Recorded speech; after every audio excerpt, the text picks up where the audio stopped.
है पद्मेश 24/7 कृष्णा संडे के साथ बुलेटिन की शुरुआत करते हेडलाइन से।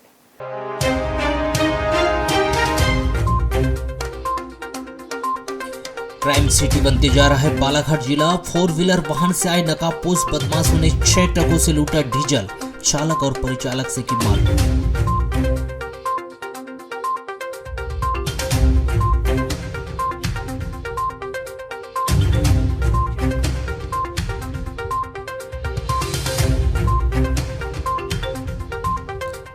जुलाई को होगी नगर पालिका बालाघाट की परिषद की बैठक। पहली बार बैठक में विधायक के शामिल होने की चल रही है जनचर्चा।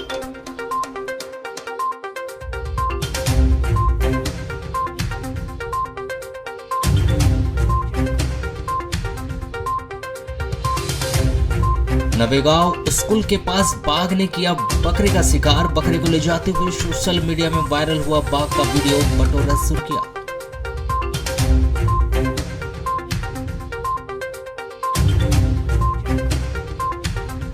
चिकित्सा मंत्री के ठोस आश्वासन के बाद नर्स एसोसिएशन की हड़ताल हुई स्थगित। अनिश्चितकालीन हड़ताल स्थगित कर काम पर वापस लौटी नर्स। कहा 1 माह के भीतर मांगे पूरी नहीं हुई तो फिर पुनः करेंगे हड़ताल। सावन के दूसरे सोमवार को भी भक्तों से गुलजार हुआ बाबा भोलेनाथ का द्वार। तो वहीं जिले भर में हर्षोल्लास के साथ मनाया गया शनिदेव का जन्मोत्सव। हरियाली अमावस्या का त्योहार, किसानों ने बैलों की विशेष पूजा।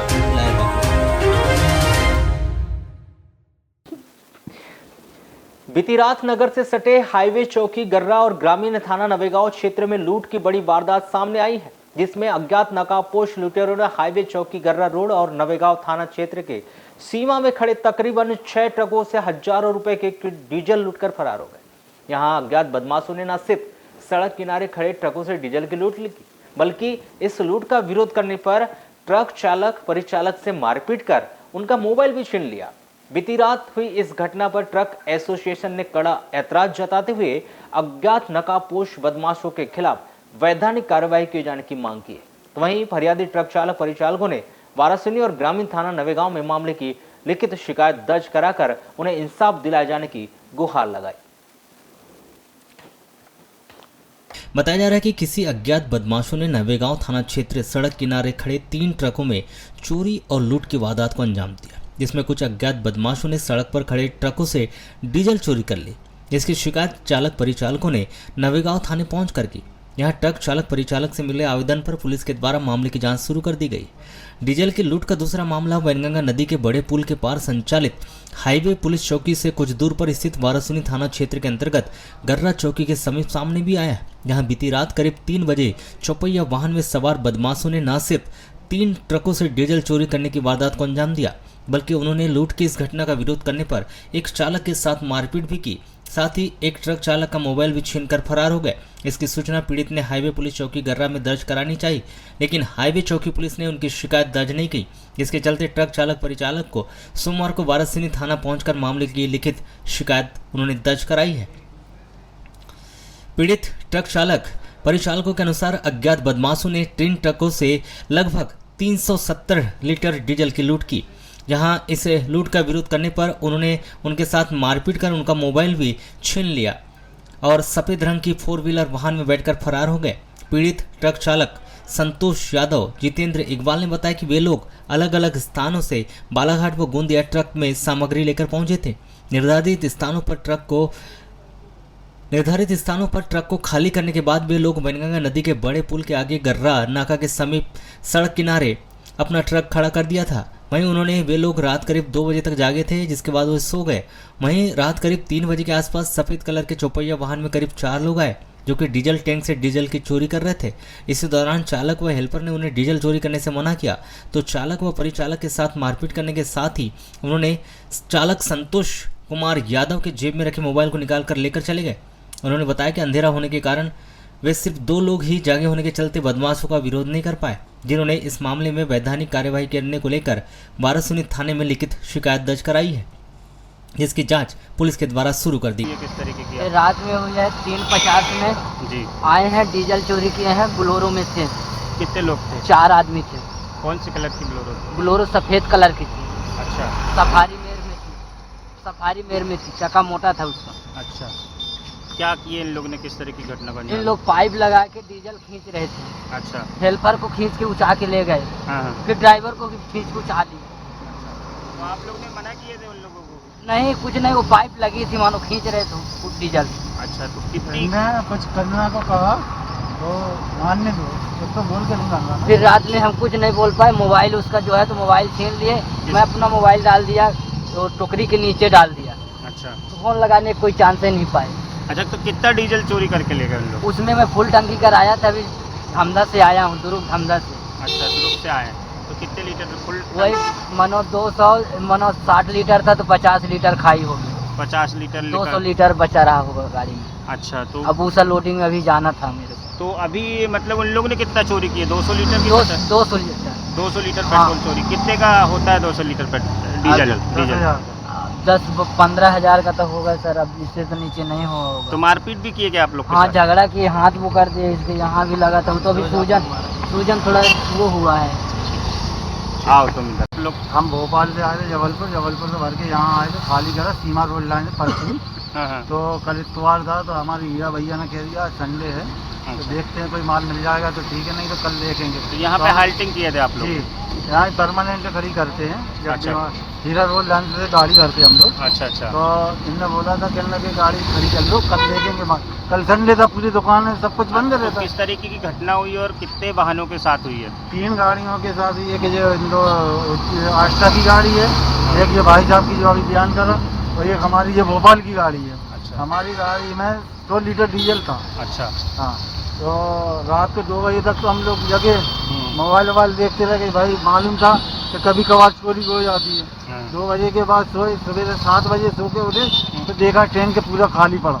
अच्छा, तो रात में कुछ लोगों के साथ मारपीट भी हुई है क्या? हाँ, तो ये हम तो नींद में थे, हमें तो जब हम सुबह उठे 7 बजे, हाँ। जब ये मुझे वारदात मालूम चली। मान अल्ट्रा गाड़ी है, अल्ट्रा जी। आस्था से लेकर आए थे अपने गोंदिया प्याज अच्छा। खाली करके शाम को लगा दिए थे यहीं पे गाड़ी। हाँ हाँ। तो सुबह देखा तो टैंक का ढक्कन खुला पड़ा, वो टैंक में से नहीं निकला उनसे, तो ऊपर का जो किलोमीटर वाला वो रहता सेंसर वगैरह, वहाँ से खोल के फिर निकाला उनने डीजल। अच्छा, कितने लोग थे? क्या किस तरीके की घटना को अंजाम दिया? लोग क्या सर, हमने तो सुबह देखा उनका। अच्छा। सुबह ये भैया ने बताया, दूसरे गाँव बोले आपका भी टैंक का ढक्कन खुला पड़ा, तो हमने टैंक का ढक्कन देखा तो जाली लगी सुरक्षित, पर अच्छा, वहाँ ये से नहीं निकाला था। तीनों गाड़ियों से कितना डीजल चोरी कर लिया गया होगा? लगभग हमारा, मेरी गाड़ी में था 71 लीटर, अच्छा। और इनका था उस्ताद का 101 लीटर, तो 200 लीटर ये बता रहे भाई साहब। मतलब 350 हाँ, लीटर डीजल 370 के लगभग चोरी करके ले गए हैं। चोरी कर लिया। कल क्या, आज सवेरे में जैसे ही उठा, मेरे ड्राइवरों का फ़ोन आया कि हमारी 3 गाड़ियों से यहाँ पे डीजल चोरी हो गई है। तो पहले तो मैंने इनको बताया कि आप यहाँ जो हाईवे चौकी है, यहाँ पे आप चले जाओ, यहाँ पे रिपोर्ट लिखाओ। तो इनका फ़ोन आया कि भाई साहब यहाँ पे रिपोर्ट नहीं लिखे दर्ज हो रही है, इनको कह रहे हैं कि आप वारासिली जाओ। तो ये लोग वारासिली गए, वहाँ से अभी पुलिस आई थी, टीआई साहब आए थे, उन्होंने पूरा चेक किए, नाम दर्ज किए, गाड़ी नंबर।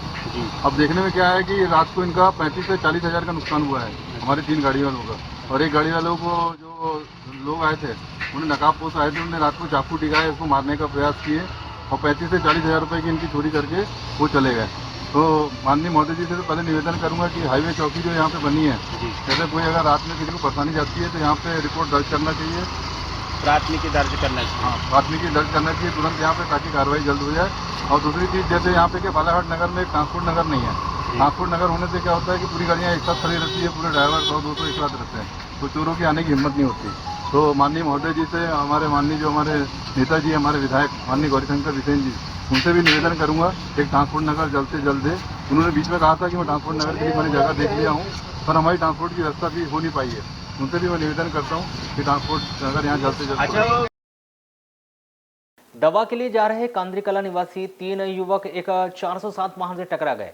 आपको बता दें कि 17 जुलाई की सायंकाल लगभग 5 से 5:30 बजे के बीच गोंगलई में रजेगांव की ओर से आ रही मोटरसाइकिल सड़क किनारे खड़े 407 वाहन के पीछे टकरा गए, जिससे मोटरसाइकिल सहित वाहन में सवार 3 युवक गिर पड़े। इसी बीच वहां से गुजर रहे आयुष राज्य मंत्री ने घायलों को सड़क पर पड़ा देखा और तत्काल ही अपना वाहन रुकवाकर एम्बुलेंस को इसकी सूचना दी और उन्हें अपने सामने ही अस्पताल भिजवाया। एम्बुलेंस की मदद से जिला चिकित्सालय लाए गए घायलों में किरणापुर थाना के अंतर्गत कांद्रीकला निवासी 20 वर्षीय रविंद्र पिता पुनाराम बोहरे, 22 वर्षीय अजय पिता घनश्याम फुंडे, और बैयर के वार्ड क्रमांक 11 निवासी संतोष कुमार है, जिनकी हालत गंभीर बनी हुई है। घायल रविंद्र को माने तो अजय फुंडे वाहन चला रहा था और वे सभी बैयर दवा के लिए जा रहे थे। फिलहाल घायलों को जिला चिकित्सालय में भर्ती कराया गया है, जहाँ उनका उपचार चल रहा है। वहीं घायलों के परिजनों को भी इसकी सूचना दे दी गई है। अभी 2 युवकों की स्थिति गंभीर बताई जा रही है। इसमें इस सड़क हादसे में अजय और रविंद्र को काफ़ी गंभीर चोटें आई है, इनका इलाज किया जा रहा है। वर्षों से लंबित अपनी मांगों को लेकर प्रदेश संगठन के आह्वान पर अनिश्चितकालीन हड़ताल पर गई नर्स एसोसिएशन ने मांगों को पूरा करने को लेकर चिकित्सा मंत्री से मिले ठोस आश्वासन के बाद अपनी अनिश्चितकालीन हड़ताल स्थगित कर दी है। जहां बालाघाट सहित संपूर्ण मध्य प्रदेश में नर्सों के द्वारा पिछले 6 दिनों से जारी हड़ताल स्थगित कर नर्सेस अपने काम पर वापस लौट आई है और उन्होंने पूर्व की भांति अस्पताल में अपना कार्य संभाल लिया है, जिसका एक नज़ारा सोमवार को जिला अस्पताल में देखने को मिला, जहां जिला नर्स एसोसिएशन के समस्त पदाधिकारी सदस्यों ने सिविल सर्जन संजय दबड़घाव से मुलाकात कर अपनी हड़ताल स्थगित होने की जानकारी दी और पूर्व की भांति कार्य पर लौट आई। जहां नर्सों की हड़ताल स्थगित होने से जिला अस्पताल की चरमराई हुई स्वास्थ्य व्यवस्था एक बार फिर पटरी पर आ गई है। कल से खत्म हो गई, 2 बजे के बाद से सब अपनी अपनी ड्यूटी को लौट आए हैं। कितनी मांगों को लेके के कारण हम लोगों ने क्या व्हाट्सएप पे सबको बता दिए थे और सूचना भी दे दिए थे और अपना वो भी दे दिए थे, लेकिन अभी कार्यालय खुला था, हम लोग अभी दिए हैं हम लोग आवेदन। कितनी मांगों को लेके हड़ताल पे बैठे थे, कितनी पूरी हुई? हमारे 2nd ग्रेड की थी, पदोन्नति थी और क्या बोलते हैं OPS की थी, बहुत सारी मांगे थी, स्टाइपेंड की मांगे थी, क्रमोन्नति, पदोन्नति, पेंशन, तो ये सब मांगे हमारी सर ने कहा है, वहाँ से हमको आश्वासन मिला है और आज हमको कुछ आदेश भी मिलेंगे। इसमें अभी तो जो मांगे थी ये इन्हीं को मालूम है और शासन ने शायद इनको आश्वासन दिया है और उसके आधार पे भोपाल से जो निर्देश प्राप्त हुए ना, तो इन्होंने जो है अपनी हड़ताल अभी स्थगित कर दी, यानी आज से काम पे लौट आई हैं। जी। लालबरा के युवा कांग्रेस, NSI, ब्लॉक कांग्रेस व कांग्रेस के समस्त विंगों व कोचिंग संस्थान के द्वारा पटवारी परीक्षा के परिणाम पर संदेह व्यक्त करते हुए सरकार पर पटवारी भर्ती परीक्षा में घोटाले कर प्रदेश के युवाओं के साथ खिलवाड़ करने का आरोप लगाते हुए पटवारी भर्ती परीक्षा घोटाले की CBI जांच करने व पुनः परीक्षा करवाने की मांग को लेकर ज्ञापन सौंपा गया। पटवारी भर्ती परीक्षा घोटाले के विरोध में लालबरा के युवा कांग्रेस व कांग्रेस पार्टी के समस्त संगठन के पदाधिकारी शासकीय महाविद्यालय परिसर में एकत्रित हुए, जिसके बाद महाविद्यालय परिसर में स्थित महात्मा गांधी की प्रतिमा के सामने सरकार के खिलाफ 2 मिनट का मौन धारण कर श्रद्धांजलि अर्पित की। तत्पश्चात सभी कांग्रेस पार्टी के पदाधिकारी व छात्र छात्राएं भाजपा सरकार के खिलाफ नारे लगाते हुए तहसील कार्यालय पहुंचे और वहां 10 मिनट तक सांकेतिक धरना प्रदर्शन किया और महामहिम राष्ट्रपाल के नाम तहसीलदार को 5 सूत्रीय मांगों का ज्ञापन सौंपा।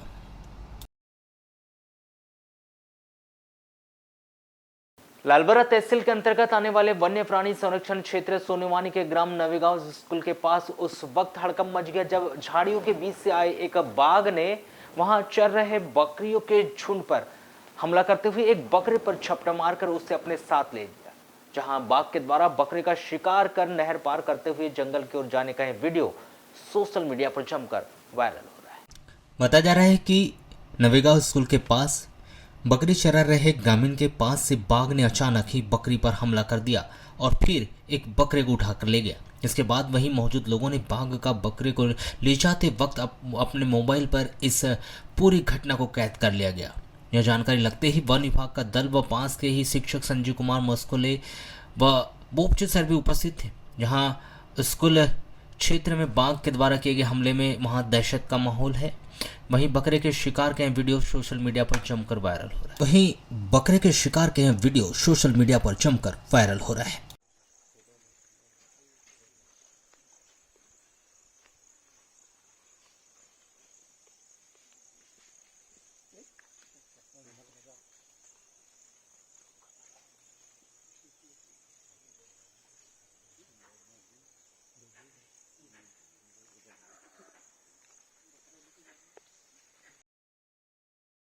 जनपद पंचायत वारासुनी के अंतर्गत ग्राम पंचायत बुदबुदा स्थित शासकीय बालूवाड़ी की बाउंड्री वाल व भवन की दीवार को तोड़कर ग्राम के व्यक्ति के द्वारा अतिक्रमण कर लिया गया, जिससे ग्रामीणों में आक्रोश व्याप्त है और उनके द्वारा शासन प्रशासन को ज्ञापन सौंपकर शासकीय भूमि को सुरक्षित करने की मांग की जा रही है।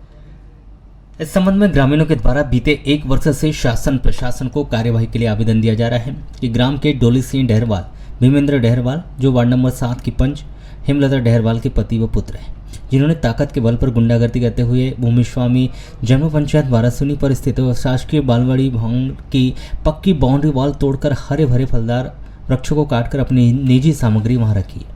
वहीं उक्त शासकीय भूमि पर अतिक्रमण करते हुए भवन की दीवार से लगकर अपनी दीवार बढ़ाई। भवन के दरवाजे खिड़की को अपने अवैध कब्जे में रखते हुए पूरे भवन में अपनी निजी सामग्री रखकर पीछे शासकीय भूमि पर बाड़ी लगाकर रोपनी की गई है तथा मुख्य गेट पर तालाबंदी कर दिया गया। ग्राम पंचायत का पुराना भवन में बिना अनुमति के मेन गेट को खोलकर पंचायत परिसर के 2-3 ट्राली लकड़ी भी डाल दिया गया, जिसमें पुराने पंचायत भवन आने जाने का मार्ग भी अवरुद्ध हो गया है। इस प्रकार से शासकीय भूमि पर अतिक्रमण किया गया है। इस पर कार्रवाई कर अतिक्रमण हटाने की मांग ग्रामीण जनों के द्वारा की गई है। ये क्या है, जनपद पंचायत बारासूनी का शासकीय मामला है और ये पाटिका भवन जो है बुधुरा में, ये लगभग 60-70 वर्षों से बना है।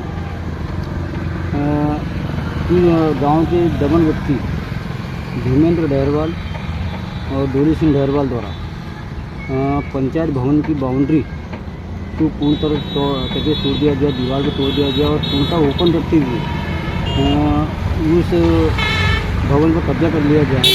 तब हमारी पंचायत की बैठी विधिवत प्रस्ताव पारित हुए और प्रस्ताव पारित करने के साथ तहसीलदार महोदय और जनपद पंचायत सीओ कलेक्टर महोदय को ज्ञापन दिया गया। नक्शा सुधार की कार्रवाई के लिए आवेदन दिया गया और पिछले साल जब पिछले कार्यकाल में जब बाउंड्री तोड़ी गई थी तब तत्कालीन उप सरपंच संपत बागड़े ने समर्थ सीओ तत्कालीन सीओ के समर्थ उपस्थित होकर शिकायत प्रस्तुत की थी, परंतु बाउंड्री तोड़ने के बाद भी कोई कार्रवाई नहीं। क्या मानते हैं आप जो शासन इस ओर कार्रवाई नहीं कर रहा है? तो शासन की हम इसमें लापरवाही मानते हैं। जनपद पंचायत सीओ मौन है, जबकि यह दायित्व जनपद पंचायत का है। ग्राम पंचायत इसलिए अपना दायित्व निभा रही है क्योंकि ग्राम पंचायत के क्षेत्राधिकार में यह भूमि स्थित है। ये जो ज़मीन है और ये जो बालवाड़ी बिल्डिंग, ये हम कई दिनों से देख रहे हैं इसमें कि बालवाड़ी लगती थी पहले, इसके पहले बालवाड़ी लगती थी, बाजू में पंचायत है ना। ये शासकीय भूमि जनपद की भूमि है और जनपद की बिल्डिंग है। ये जो है कुछ लोग इसमें धीमेंद्र डहरवाल, डोली सिंह डहरवाल इस पर अवैध कब्जा कर रहे हैं अपना, और ये बताते हैं कि हमारी भूमि है कि ये मकान जब बना रहे तब इनने बाउंड्री वाल भी तोड़ा था और कुछ यहाँ के पंचायत बॉडी हम लोग जा कर के इसका रोके भी थे कि ये बिल्डिंग भी जनपद की है, कैसे तोड़ रहे हो तुम कहीं। कुछ फिर हमने आवेदन भी दिया है जनपद में, सीओ साहब को मैंने खुद ने दिया सीओ को, तो इस पर अभी तक कोई कार्रवाई नहीं हुई है। हम चाहते हैं कि कार्रवाई हो इस पर। जैसा कि मैं देख रहा हूँ कि लगभग 50-60 साल से ये बालवाड़ी भवन बना हुआ है।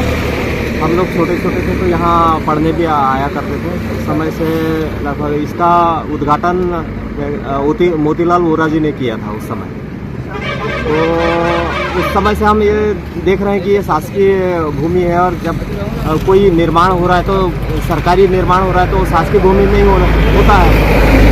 तो जैसे कि ये लोग अभी पंचायत में मामला जो उठाया है कि ये शासकीय भूमि है, तो जो जैसा है वैसा ही रहना चाहिए। शासकीय भूमि पर अतिक्रमण नहीं होना चाहिए। अतिक्रमण नहीं किया, वो मेरे नाम पे ज़मीन मेरे नाम पे आंगनबाड़ी और पंचायत भवन जो है वो मेरी ज़मीन में बना गए थे बहुत पहले।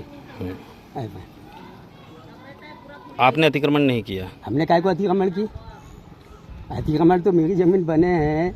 यदि मेरी ज़मीन में नहीं बने होते, सरकारी होती तो आंगनबाड़ी और पंचायत भवन अलग क्यों बने, ये सवाल मेरा कहना है। यदि यहाँ किसान की ज़मीन शासकीय होती तो ये आंगनबाड़ी और पंचायत उठ के क्यों गए बाहर, बस मेरा एक सवाल है। यानी बाहर बनाई शासन ने, मतलब ये आपकी ज़मीन है? मेरी ज़मीन में शासन को लगा कि ये आंगनबाड़ी पंचायत भवन किसी किसान की है, इसलिए पंचायत भवन भी आंगनबाड़ी दोनों अलग बन गया, दोनों भवन अलग बन गए यहाँ से। अब क्या चाहते हैं आप? अब क्या चाहते हैं, मेरी जगह खाली कर दी जाए। शासन ने खाली करना चाहिए। शासन ने खाली कर देना चाहिए। सर यहाँ पे जब वो बालवाड़ी भवन का वो क्षतिग्रस्त किया जा रहा था तब हमने इसकी सूचना जनपद पंचायत वाराणसी को दे चुके हैं और इस संबंध में तहसीलदार महोदय, एसडीएम महोदय और कलेक्टर महोदय को भी सूचना दी गई है। ये ज़मीन किसकी है? सर ये ज़मीन तो बालवाड़ी भवन जो है वो जनपद पंचायत वाराणसी का है। यानी महिला बाल विकास की ज़मीन थी ये? जी जी जी। तो अभी जनपद के पास है? जनपद के अधीनस्थ है सर। तो इसके लिए ग्राम स्तर पर आपके द्वारा कोई कार्रवाई नहीं की गई क्या? ग्राम स्तर पर कार्रवाई की गई ना सर। पंचायत में इसको लिया गया कि ये ज़मीन मतलब शासकीय ज़मीन है और इसको डोली सिंह डहरवाल के द्वारा अतिक्रमण किया जा रहा है, तो इसको रोका जाए। इस संबंध में पंचायत में भी बैठक में प्रस्ताव लिया गया, ग्राम सभा में भी चर्चा की गई। अब जैसे अभी तक नहीं हटा है और अभी पक्का मकान बन चुका है उसका, तो क्या आगे क्या कार्रवाई होगी आपकी? सर कार्रवाई तो चल रही है, अभी कलेक्टर महोदय को भी दिया गया है इसके संबंध में। अतिक्रमण होगा तो तोड़ा जाए। एसडीएम कामिनी ठाकुर ने बताया कि ग्राम पंचायत बुधबुदा के जनप्रतिनिधि व ग्रामीणों ने उन्हें शासकीय भूमि पर अतिक्रमण के संबंध में आवेदन दिया था, जिस पर उनके द्वारा उस आवेदन पर कार्रवाई के लिए तहसीलदार को भेज दिया गया है, जिस पर तहसीलदार के द्वारा कार्रवाई की जा रही है। वाराणसी में दिगंबर जैन पंचायत कमेटी के द्वारा कर्नाटक में हुए जैन मुनि की हत्या के विरोध में 17 जुलाई को नगर में मौन जुलूस निकालकर ज्ञापन सौंपा गया, जहां पर अनुविभागीय अधिकारी वाराणसी को महामहिम राष्ट्रपति, प्रधानमंत्री भारत सरकार, गृह मंत्री भारत सरकार, मुख्यमंत्री कर्नाटक, गृह मंत्री कर्नाटक, मुख्यमंत्री मध्य प्रदेश के नाम ज्ञापन सौंपकर दोषियों पर कठोर कार्रवाई करने की मांग की। ये हमारे जो मुनि हैं उनकी हत्या की गई है, जो एक निंदनीय अपराध किया है। मानवता का मतलब बहुत घिनौना उदाहरण मिला है जिस दंड से उनकी हत्या की गई है। जैन मुनि या कोई भी मतलब गुरु होते हैं वो हमेशा सभ्यता संस्कृति का पाठ देते हैं और वो पढ़ित का ही उपदेश देते हैं, लेकिन इस तरह से उनसे खुद वार करना, उनके ऊपर वार करना ये एक निंदनीय अपराध है। उनको कठोर दंड मिलना चाहिए। वैसे तो जैन धर्म क्षमा प्रधान देश मतलब धर्म माना जाता है, लेकिन इस तरह का अपराध करने पर उनको दंड मिलना ही चाहिए। मैडम किन स्थानों वाराणसी के भारतीय जनता पार्टी के बूथ कार्यकर्ता 17 जुलाई की देर शाम भोपाल के लिए रवाना हुए। बताया जा रहा है कि 18 जुलाई की प्रातःकाल यह कार्यकर्ता मुख्यमंत्री शिवराज सिंह चौहान व प्रदेश संगठन के आला कमान से मुलाकात करेंगे। यह मुलाकात विधानसभा चुनाव को लेकर की जाएगी, जिसमें कार्यकर्ताओं के द्वारा वर्तमान क्षेत्रीय विधायक व खनिज विकास निगम के अध्यक्ष प्रदीप जायसवाल को भाजपा की टिकट न दी जाए, इस बात को लेकर विरोध करेंगे। आपको बता दें कि वाराणसी खैलांजी विधानसभा में वर्तमान समय में चर्चाओं का बाजार गर्म है कि स्थानीय विधायक प्रदीप जायसवाल को मुख्यमंत्री शिवराज सिंह के कोटे से विधानसभा की टिकट फाइनल है, जिसके चलते भाजपा के खेमे में उथल पुथल मची हुई है। इसी का उदाहरण माना जा रहा है कि वाराणसी खैलांजी विधानसभा से करीब 237 बूथ के पदाधिकारी व कार्यकर्ताओं के साथ पूर्व विधायक योगेंद्र निर्मल भी भोपाल के लिए रवाना हुए। बताया जा रहा है कि आधा दर्जन से अधिक बसें भोपाल के लिए पूर्व विधायक डॉक्टर योगेंद्र निर्मल के साथ रवाना हुई है। गौर करने वाली बात यह भी है कि निर्दलीय विधायक प्रदीप जायसवाल ने भाजपा की शिवराज सरकार को समर्थन दिया है, जिनका सीधा मुकाबला स्थानीय भाजपा संगठन से हो रहा है। ऐसे में भाजपा ही नहीं चाहते कि विधायक जायसवाल को भाजपा की टिकट मिले। इसी बात को लेकर कार्यकर्ता भोपाल के लिए रवाना होने की बात कही जा रही है। पद्मेश 24/7 से चर्चा में पूर्व विधायक डॉक्टर योगेंद्र निर्मल ने बताया कि अटकलें अब खत्म है, समय समय पर स्ट्रोक लगाना पड़ता है। हमारे क्षेत्र के विधायक दो मुही राजनीति करते हैं, वह कभी कमलनाथ के पास लोगों को भेजते तो कभी हमारे नेता के पास जाते हैं। इससे कुछ नहीं होता, विधानसभा की टिकट नहीं मिलने वाली है। वहीं डॉक्टर निर्मल ने विधायक प्रदीप जायसवाल का बगैर नाम लिए कहा कि बार बार पार्टी के नेता को ध्यान करवाना होता है कि इसको नहीं लेना है, इसको लोगे तो विधानसभा में भारी क्षति होगी। ऊपर से कोई अटकेले नहीं है, यहाँ पर भी लोग बाजार गर्म करते रहते हैं ताकि हमारे कार्यकर्ता वह हमारी स्पीड कम हो, परंतु अटकलें सुनकर हमारी स्पीड कम होने की जगह और बढ़ जाती है, जिसके साथ हम संगठन और मजबूत करने में लग जाते हैं। ये जो है अटकलें तो ख़त्म जैसी हैं, लेकिन बार बार स्ट्रोक लगाना पड़ता है। और स्ट्रोक इसलिए लगाना पड़ता है कि ये जो हमारे यहाँ के विधायक जी हैं दो मुही राजनीति करते हैं। ये इधर कमलनाथ जी के पास भी भेजते हैं, इधर हमारे नेताओं के पास भी जाते हैं। तो जाने आने से तो कोई फ़र्क नहीं पड़ता, ना उससे कोई विधानसभा की टिकट मिलने वाली। लेकिन ऐसा रहता है कि पार्टी के नेताओं को ध्यान कराना पड़ता है कि इसको लेना नहीं है, इसको अगर आप लोगे तो भारी क्षति इस विधानसभा क्षेत्र में दादा ऐसी होगी। ऊपर से कोई अटकलें नहीं है, तो यहाँ बाजार गर्म करते रहते हैं। यहाँ बाजार इसलिए ये गर्म करते हैं कि हमारी स्पीड कम हो, हमारे कार्यकर्ता की स्पीड कम हो, ठीक है कि नहीं। लेकिन जैसे जैसे अटकलें हम सुनते हैं तो हमारी स्पीड और तेज़ होती है, हम और पैनी धार के साथ काम करते हैं और संगठन को और मजबूत करने का प्रयास करते हैं। मैं एक बात कहना चाहता हूँ, हमारे मूरत सिंह जी ने अभी हम परसों बैठे थे तो बहुत अच्छी बात कही बोले कमलनाथ ने थूक दिया, उसको भाजपा क्यों चाटेगी? भाई विकास तो हमारे समय में कम हुआ क्या? और विकास तो अभी जो जिन मुद्दों पर बाकी है वो तो पूरे किए ही नहीं उनने, न वो स्वप्न पूरा कर पाए। उनने डोकरिया की लड़ाई नहीं लड़ी, जिस डोकरिया को लेकर के हमने घोषणा करा ली, मुख्यमंत्री के माइन्यूट पे डाला हुआ है, वो काम नहीं हुए। जो इरिगेशन के इनके राजीव सागर के काम है वो नहीं हुए, तो हम कैसे मान लें कि विकास हो गया? ये पुल पुलिया तो चलते रहते हैं, हर क्षेत्र में होते हैं। हमारे बाजू में गौरी शंकर जी ने किए, और भी क्या बैहर और लांजी में विकास नहीं हुए क्या? वहाँ पुल पुलिया नहीं दिए क्या बजट में? उनको भी तो दिए ना। आपके समय पुलिया आए थे ना भाई उनको भी नहीं दिए क्या? उनको भी दिए कि वो सब क्या पार्टी में आ रहे हैं क्या? नहीं, ये तो देखो पार्टी का एजेंडा है। पूरे मध्य प्रदेश का चौमुखी विकास करने का हमारा एजेंडा है। उसके तहत जो है पुल पुलिया बन रहे हैं, रोड बन रहे हैं। रोड पहले नहीं बनी, रोड तो प्रधानमंत्री अटल बिहारी वाजपेयी के समय से बन रही है। पुल पुलिया तब से बन रहे हैं। कोई अच्छा रुका क्या काम का? नहीं। तो अच्छा ये नहीं होते तो विकास नहीं होता, ये पुल पुलिया नहीं बनते, ये रोड नहीं बनते। हम होते तो हम भी तो बनाते ना, इससे ज़्यादा बनाते हम तो।